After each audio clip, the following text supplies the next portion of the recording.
달콤함을 경계하라라는 주제로 5장 1절부터 14절까지 썼지만 1절부터 23절까지 전반부와 후반부로 나뉘어서 잠언의 말씀을 살펴보도록 하겠습니다. 이게 지금 안 넘어가는데 됐네요. 자, 오늘 그 강의의 목표를 좀 설명을 드리도록 하겠습니다. 오늘 이 강의는 5장이죠. 자, 4장부터 8장까지가 같은 내용을 묶은 것이라고 보면 되고요. 본론에 해당합니다. 이 4장부터 8장까지의 본론에서는 어떻게 지혜를 얻을 것인가에 대해 설명하고 있는데, 지난 시간에 보았던 이 4장에서는 그 지혜를 어떻게 구할 것인가를 생명에 관련된 지혜, 그 지혜의 중요성으로 해서 지혜를 구해야 된다, 이렇게 결론이 났었습니다. 이 생명과 관련된 이 지혜 떠나서는 안 되겠죠. 그래서 악인의 길과 지혜의 길 중에 지혜의 길을 선택해야만 네가 생명을 유지할 수 있으니 그렇게 생각하고 지혜를 구하라, 이렇게 지혜를 얻을 수 있는 방법에 대해서 4장에 설명을 했죠. 오늘은 5장입니다. 4장부터 8장까지 지혜는 어떻게 얻을 수 있는가에 대한 내용이라고 했습니다. 5장도 당연하게 지혜를 어떻게 얻을 수 있는가에 대해서 질문할 것인데, 그 답을 음녀, 그리고 밑에 잘 안 보이시겠지만 안에 이런 좀 낯설은 대상들을 등장을 시켜서 지혜는 너무 중요하고 그 지혜가 우리가 꼭 선택해야 될 그런 중요한 것이다, 그래서 지혜를 선택해야 된다, 지혜를 그래서 구해야 된다라고 메시지를 주고 있습니다. 자, 그래서 이제 음녀라는 것이 과연 어떤 것인지에 대해서 우리가 먼저 정의를 내리고 이 5장을 봐야 하겠습니다. 여러분, 국어사전에 보시면 그 성격이나 행동이 음란하고 방탕한 여인을 음녀라고 합니다. 음녀라는 단어가 국어사전에 잘 나와져 있어요. 그런데 오늘 성경에서도 잠언 5장부터 7장, 또 22장부터 30장, 또 여기에 쓰진 않았지만 앞서 2장에서도 음녀가 등장을 했는데, 그만큼 이 음녀는 잠언에서 매우 중요한 등장인물이구나 라는 것을 알 수가 있어요. 그런데 국어사전에서는 음란한 방탕한 여인이라고 했지만, 또 우리 성경이 원래 사용하고 있는 히브리어 단어에서는 그 의미가 조금 다르게 풀이되고 있어요.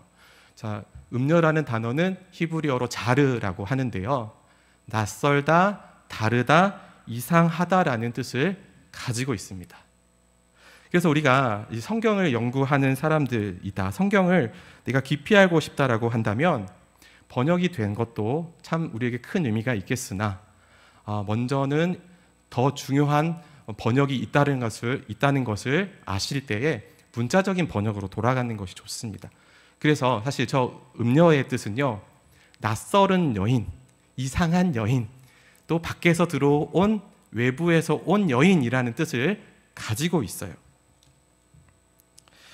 자, 그래서 우리가 이 음녀라는 이 뜻을, 사실 제가 성경에서 번역이 된 음녀라는 뜻을 가지고 지금 이야기를 하고 있는데요, 여러분들에게 너무 낯선 그런 내용들을 설명을 드려서 제가 굳이 저렇게 번역 성경을 가지고 왔습니다. 우리가 보는 개역개정 성경에서는 이 문자적인 뜻으로는 낯설은 여인, 이상한 여인이지만 그것을 의역하여서 음녀, 음란한 행동과 생각을 하는 여자로 뜻을 바꾸어서 사용하고 있고요. 제가 우리가 사용하는 성경은 아닙니다만, 이 카톨릭의 성경에서 보니까 공동번역 성경에서는 음녀를 뜻하는 탕녀를 사용했고, 또 같은 카톨릭이 사용하는 다른 성경에서는 낯설은 여자, 이상한 여인이라고 하는 저 의미를 또 사용을 했더라고요. 제가 무엇을 보여드리고자 하냐면, 저 번역, 음녀라고 하는 그 번역에 너무 매몰되지 마시라고 저 말씀을 드리는 거예요. 그래서 우리는 저 음녀 대신에 이 낯설은 여인, 낯선 여인, 이상한 여인이라는 뜻을 사용하려고 합니다. 여러분, 만약에 이 개역개정의 성경 국어사전 뜻 그대로 음녀를 그냥 받아들이게 됐을 때는요, 음란한 여인, 이 방탕한 여인 어떤 여인이냐면 남자들을 대상으로 성적으로 유혹해서 뭐 젊은 청년은 음란한 행동을 하게 하고요. 또 유부남들은 자기의 부인이 아닌 다른 아내를 범하게 함으로써 간음죄에 빠지게 만드는 그런 여인으로 묘사가 될 거예요. 그런데 만약에 이 여인이 이 히브리어의 문자 그대로 낯선 여인이라고 해석을 하면 음란하다는 의미가 나오지가 않습니다. 그냥 낯선 여인이에요.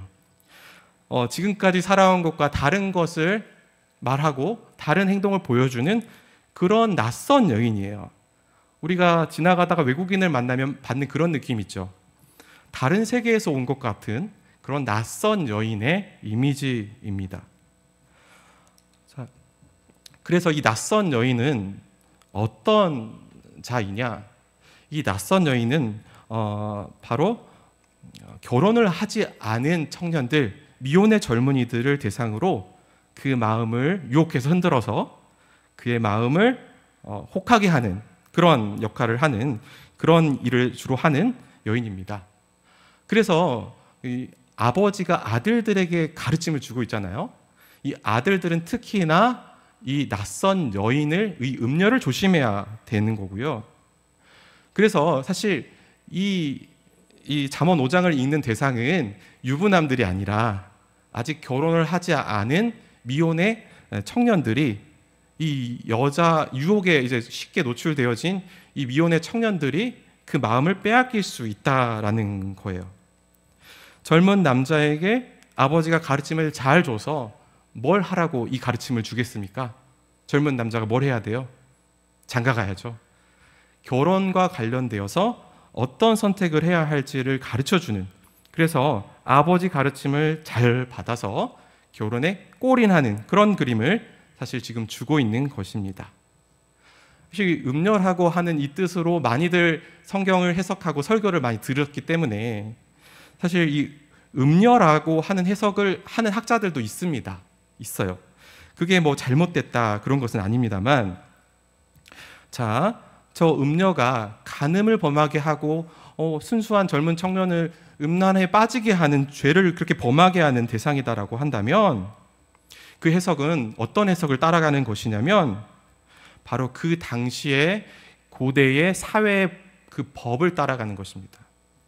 주로 이런 해석들을 보게 되면 이것은 그냥 참고해도 되고 그것이 맞다라고 말하실 수도 있어요. 그런데 그런 해석들을 보게 되면 자, 그 시대의 간음죄라는 건 너무나도 아주 끔찍한 범죄였어요. 이 성경이 그것을 강하게 또 동의하면서 주장하고 있는 것이라는 것이죠.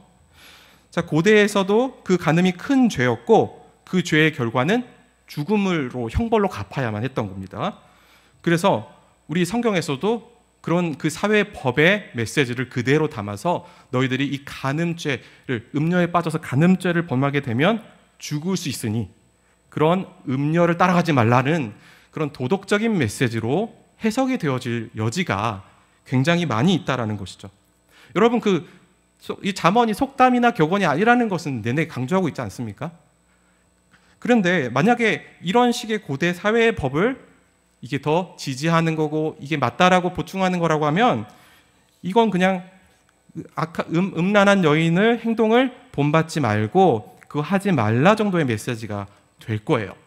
그런데 이것은 단지 음란한 죄를 간음죄를 범하지 말라가 아니라 바로 하나님을 믿는 자의 삶과 그렇지 않고 다른 것을 믿는 자의 삶이 완전히 다르다는 것을 보여주고 있는 그런 본문이라는 것이죠. 그래서 결국 하나님을 중심에 담고 사는 사람과 인생의 그 마음 중심에 다른 것을 담고 사는 사람의 인생은 너무 다르다라는 것을 보여주고 있습니다. 그래서 이 낯선 여인은 결국 이 간음죄가 아니라요, 하나님과 멀어지게 하는 그런 역할을 하는 존재로 등장을 합니다. 여러분, 이 음녀의 특징을 이제 살펴보도록 하겠습니다. 낯선 여인이라고 부를게요. 이 낯선 여인의 특징은 3절과 4절에 나와져 있습니다. 자, 입술에서는 꿀이 뚝뚝 떨어뜨리면 입술에서 꿀이 떨어집니다. 입술에서 꿀이 나오는 거겠죠. 입에는 기름칠이 되어져 있어요. 여러분, 어떤 이미지입니까? 굉장히 아름답고 꿀이 아주 탐스럽게 뚝뚝뚝 떨어질 때 그 꿀 한 방울이라도 이렇게 받고 싶지 않겠어요? 매우 아름답고 매력적으로 그려지고 있어요. 그런데 이 음녀라는 이 단어가, 자라가 잠언 2장 16절에서도 먼저 등장을 했었고요. 제가 지난 강의할 때에 저 음녀의 특징에 대해서 말씀을 드렸습니다. 그 음녀의 특징은 바로 저 빨간색으로 표시되어 있지만 잠언 2장 16절에서 말을 호리는 것이 음녀의 특징입니다. 여러분, 말을 호린다는 말 요즘 잘 안 쓰시지만 호린다는 말은 밑에 있는 저겁니다. 말로 사람의 마음을 유혹해서 정신없이 만드는 거예요. 여러분, 시장에 가시면 저처럼 젊은 청년들이 아주 20년, 30년 장사하신 분 앞에 서면은 오이 하나 사러 갔다가 토마토, 수박, 별걸 다 사고 들어오게 되잖아요. 그냥 그 말에 하나 살 거 2개 사게 되고 내 돈을 다 털고 온단 말이에요. 심지어 돈 꿔가지고 온단 말이죠. 사가지고 온단 말이죠. 그게 바로 그 사람의 말에 푹 빠져서 정신없이 그냥 혼미게 되는 거예요. 이게 바로 그 낯선 여인의 특징입니다. 이걸 잘하는 거예요. 그렇죠? 그런데 5장에서도 보니까 이런 아주 말의 능력이요, 더 아주 묘사적으로 잘 표현이 되어주고 있는데 입에서는 꿀이 뚝뚝 떨어져요. 입술이 얼마나 이게 대단한 거예요. 그렇죠? 또 입에는 기름을 칠했으니까 이 화려한 언변과 언어 능력의 소유자라는 말을 하고 있습니다. 그런데요, 이렇게 입에서 꿀이 떨어지고 기름칠이 되어져 있고 사람을 다 꼬셔서 현혹하게 할 수 있지만, 자, 오늘 성경 말씀에서는 이 음녀의 특징 때문에 이 음녀의 특징으로 이제 또 어떤 특징이 있냐면, 자, 사실 그것은 꿀과 기름은 거짓이라는 것이죠. 겉으로 보이기에는 그 꿀과 거짓이 참인 것, 진짜인 것 같아 보이지만 그것은 거짓이고, 쑥과 두날 가진 칼이 진짜라는 것입니다. 어떤 말을 하고 있는 것입니까? 꿀과 기름을 잡으러 갔다가 쑥 먹고 두날 가진 칼에 찔려 죽는다는 거죠. 그래서 죽음에 이른다는 거예요. 4절에 보시면 이 젊은이를 유혹해서 정신없이 만들어서, 그래서 결국에는 수월에, 죽음을 의미하는 수월에 빠지게 된다라는 것입니다.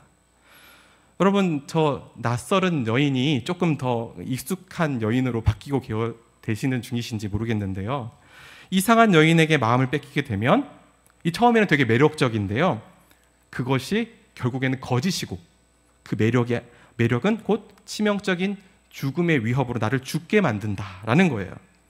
그러니까 보기에는 대단해 보이지만 그 매력이 살인 무기라는 것입니다. 여러분, 저게 무엇인 줄 아십니까? 상상만 해도 섬뜩한 음료를 설명하기 위해서 저 그림을 가지고 왔습니다. 저 왼쪽에 있는 저 색깔이 잘 표현이 되지 않는 것 같은데 금색의 개구리예요.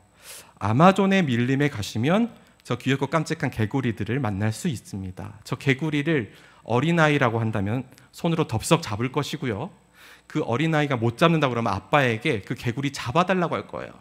근데 그 개구리를 아빠가 잡아서 여기 있다 주는 순간에 아빠는 쓰러져서 그 아이는 고아가 되는 것입니다. 저 개구리는 성인 20명을 죽일 수 있는 치명적인 독을 가진, 저기 뭐라고 써 있냐면은 황금 독화살 개구리라고 합니다. 자, 겉으로는 이렇게 매력적이고 아름답고 귀엽고 깜찍하지만 그 속에는 치명적인 독을 품고 있는 것이죠. 자연물에도 이런 것이 있고요. 또 우리가 그 외국의 속담에도 이런 말이 있습니다.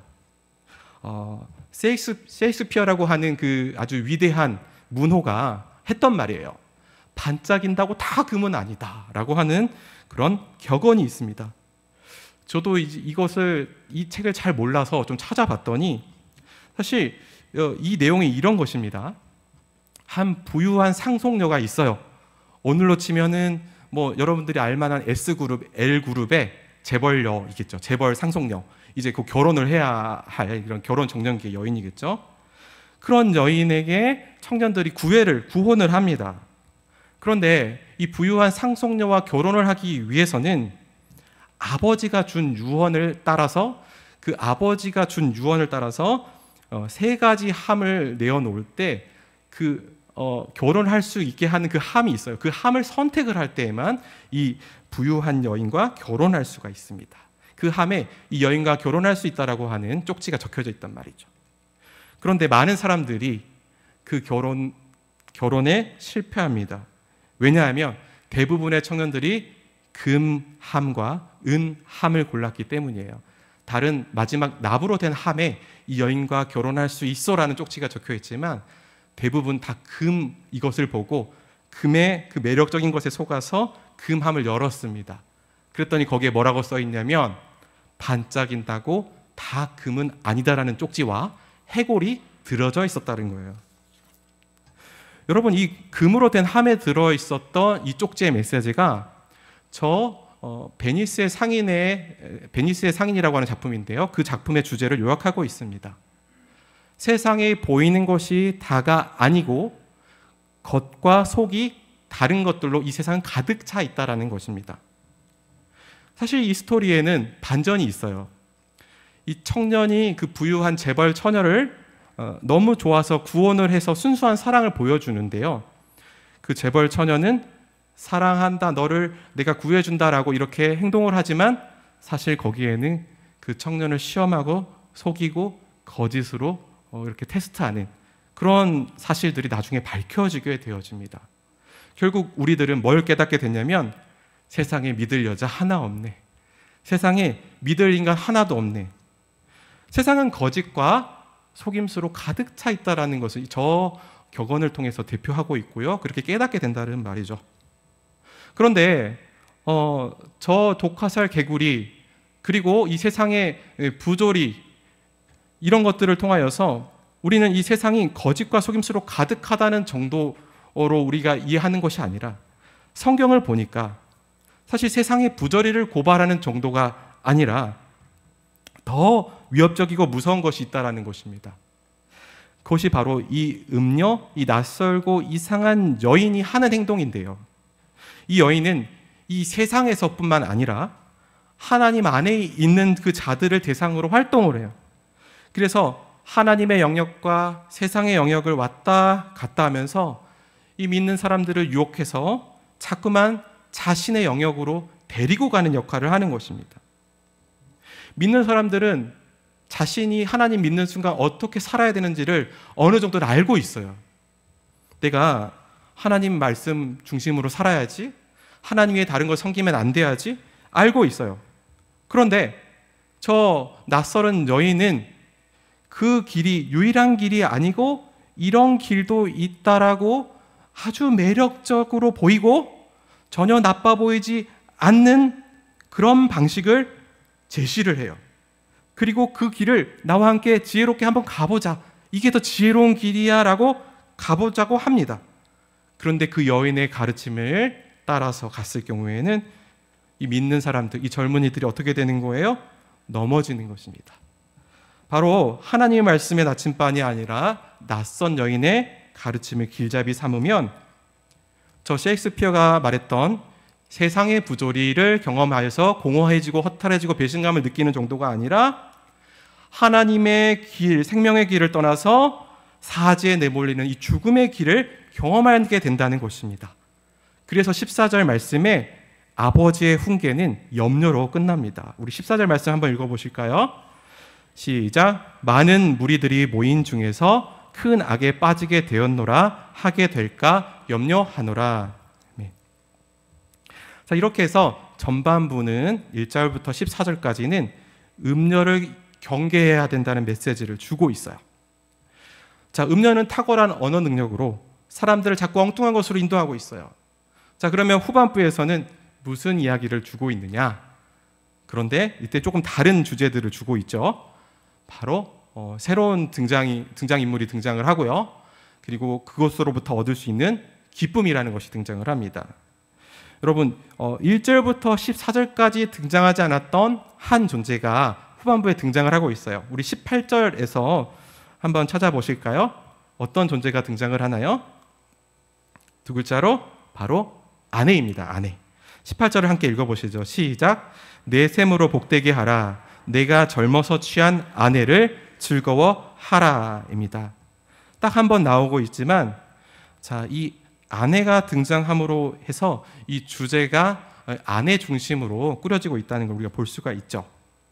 자, 후반부는 아내가 주는 기쁨에 대한 얘기를 하고 있는데 15절에서는 내 샘에 흐르는 물을 마시라 했고요. 16절에서 내 샘물을 집 밖으로 넘치게 하지 말라는 말입니다. 그리고 내 도랑물을 거리에 흘러가게 하지 말라는 말입니다. 17절에서는 그 물을 네게만 있게 하라, 나누지 말고 그 물 네 물이니까 너만 가지라라고 이야기를 하고 있어요. 물에 대한 이미지들이 계속 등장을 하는데 이 물은 무엇을 말을 하고 있냐면 여러분들이 읽으셨던 18절의 아내, 내가 젊어서 취한 그 아내를 가리키고 있습니다. 그럼 젊은이가 만나야 하지 말아야 할 대상은 낯선 여인, 하나님으로부터 멀어지게 하는 낯선 여인이었어요. 그런데 만나야 할 대상을 물을 비유를 해서 그 물을 꼭 너의 물이니 네가 붙잡아야 된다라고 말하고 있어요. 근데 그 물은 바로 아내입니다. 문자 그대로 아내예요. 젊은이가 낯설은 여인, 음란한 여인을 선택하지 말고 바로 이 아내를 만나서 결혼해서 살라는 겁니다. 여러분, 요즘 시대에 그 젊은이들이 이 말을 들으면 이 방금 들었던 이 결혼을 해서 아내를 얻고 그렇게 살아야 된다라고 말을 들으면 어떨까요? 물론 그런 메시지가 아니라는 것을 먼저 말씀드리고 원래의 의미를 밝히는 것이 더 자연스러울 것 같아요.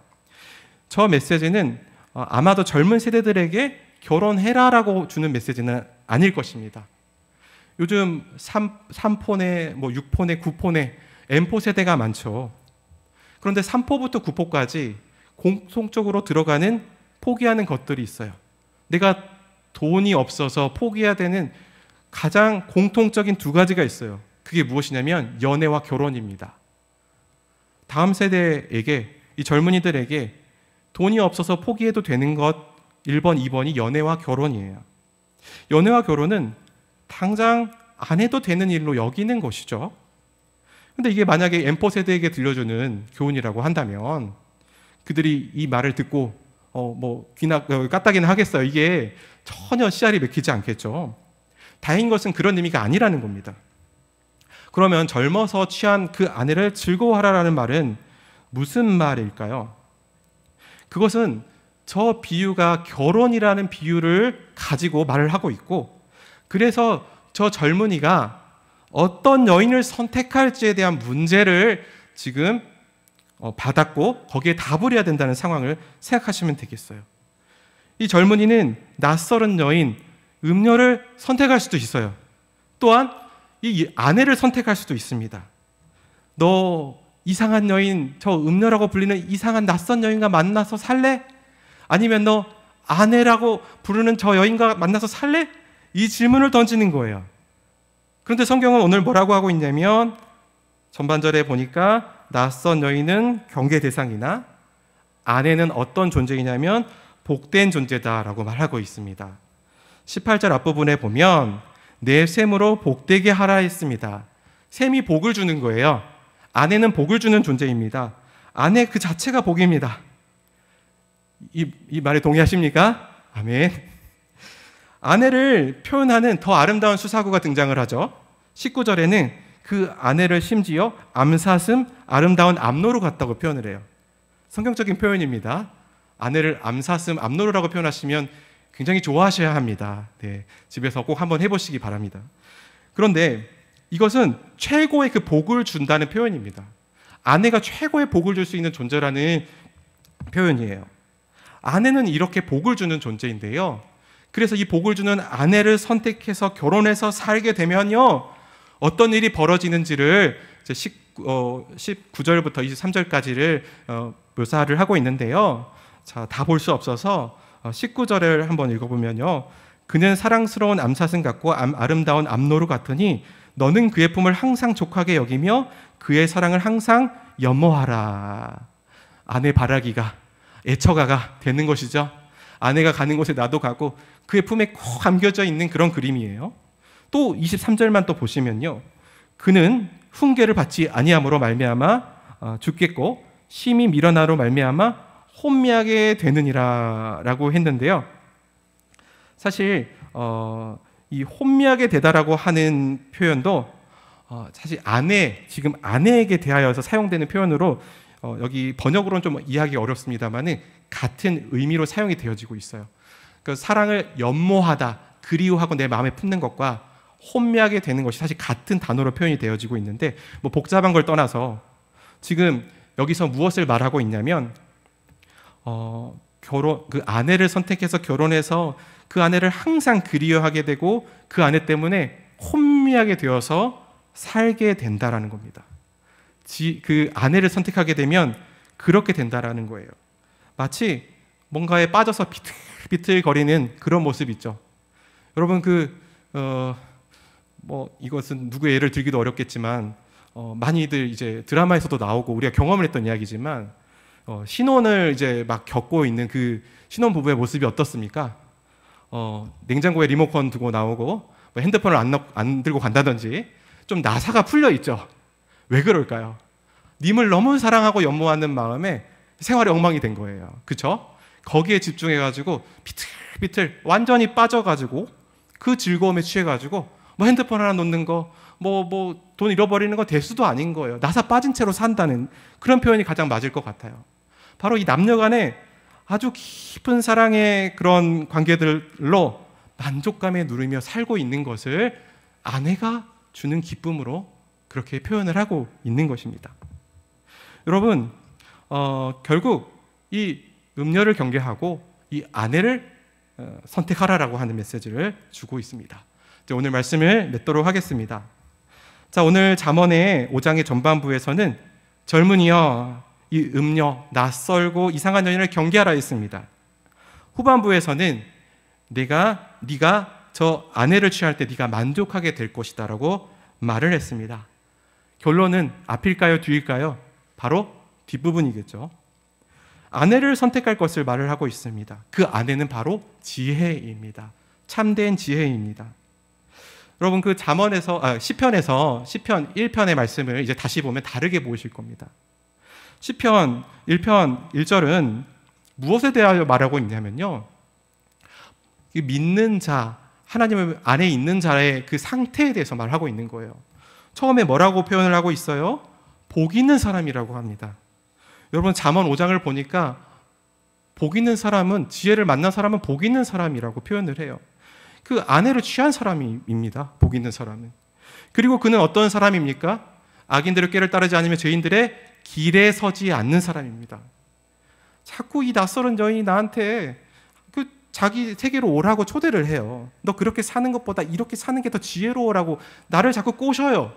그런데 이 아내를 택한 자는 그 음녀의 길에, 그 낯설은 여인의 길에 들어가지 않아요. 악인의 길에 들어가지 않는다는 말이에요.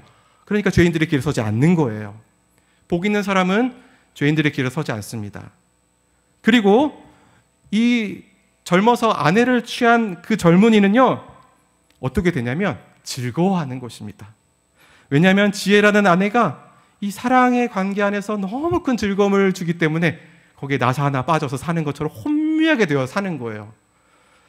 여러분, 그러니까 저 복 있는 사람은 정확하게 믿는 자의 모습입니다. 예전에 시편 강해를 할 때도 성경은 이렇게 선포하며 시작한다라고 했어요. 근데 잠언에서도 비슷한 것 같아요. 우리가 그렇게 살아야만 한다라고 오늘 말씀을 가르쳐주고 있습니다. 앞으로 우리가 잠언 말씀을 보면 더 이 지혜에 가까워질 것이고 지혜를 내 아내로 삼는 그런 지경에까지 나아갈지 모르겠습니다. 여러분, 지혜는 분명히 만족감을 주고 우리에게 즐거움을 줄 수 있습니다. 하나님의 말씀이 그런 것입니다. 오늘 말씀을 통하여서 다른 어떤 것보다 하나님의 말씀만이 우리에게 만족감을 주실 수 있는 것임을 확인하시고 우리가 한번 시작한 믿음의 경주를 끝까지 나아가시는 복된 여러분들이 다 되시기를 바랍니다. 기도하겠습니다. 하나님 아버지,